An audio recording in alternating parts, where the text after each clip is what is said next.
The Tao is the root of all things. In chapter 19, Laozi identifies 3 failings in how the Tao is applied. These are sage wisdom, benevolence, and the use of force. Why would admired values be seen as failings? The people barely know the greatest rulers exist. The next best are loved and praised. The next are feared.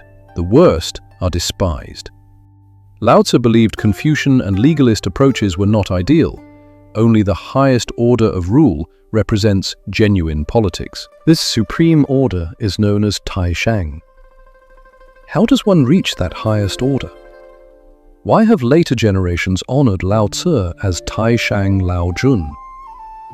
Zheng Shiqiang continues his reading of the Tao Te Ching. In chapter 17, Laozi defines the tradition of Chinese governance. It is the unity of the Tao and rule. Power is exercised entirely in accordance with the Tao. This has not been replicated in other civilizations. Laozi divides rulers into 4 levels. The highest is the supreme order of governance. It embodies the unity of Tao and rule. This is why later generations honored Laozi as Tai Shang Lao Jun. The highest title belongs to the one whom others recognized as supreme. The people barely know this ruler exists.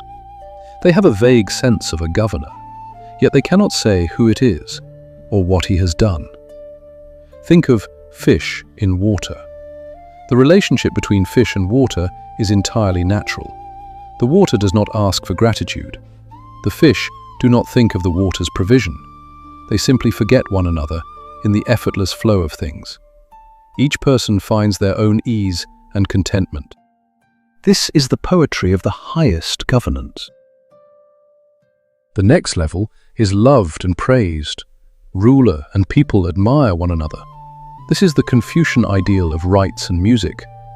By Laozi's standard, even this ideal falls short. The Taoist vision places no burden on anyone. There is no need for thanks. All paths move within the same Tao. The next level down resembles legalism.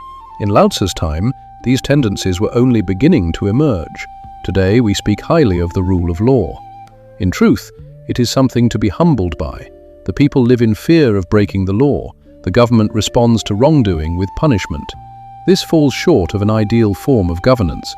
It is lower than the Confucian ideal of moral principle. The rule of law is fundamentally a Western concept. The West does not understand the unity of Tao and governance. They regard law as the highest standard. The lowest level is the use of force. The more you suppress, the more society fractures. When people no longer fear death, they rise up. They place enormous pressure on those in power. Laozi considers the invisible ruler to be the ideal. How does one reach that state? Why does society often fall into the lower levels? Laozi says it comes down to a lack of trustworthiness. When the ruler lacks sincerity, the people stop believing in him. This pattern has appeared more than once in history. Fortunately, we always find our way back to the source. The ideal ruler is unhurried and sparing with words. When the work is done, the people say it happened naturally. The ruler is at ease and never stirs things up needlessly.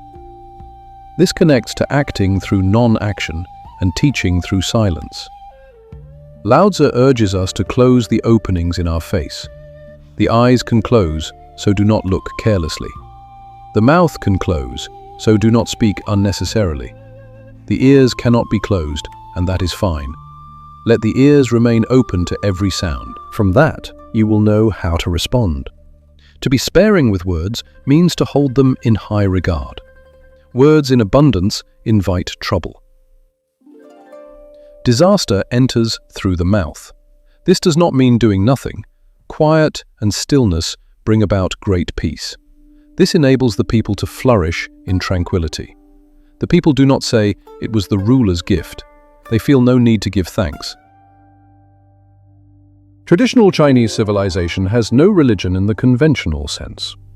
Religion asks you to be grateful and fear God. That has always been difficult for the Chinese to embrace. The word ziran appears 5 times in the Tao Te Ching. It means naturalness or being so of itself. Everything Laozi says about the Tao is expressed through ziran. It carries 3 essential meanings. The first is the naturalness of the physical world. This includes the turning of the seasons. Nature unfolds as it must. The second is the naturalness of human nature. The original nature of a person must develop without suppression. No Chinese thinker has ever called for the denial of desire. Let things grow, live and die naturally. The third meaning concerns human action. Measures that accord with the laws of nature are called ziran. Non-action means never acting in violation of the natural order.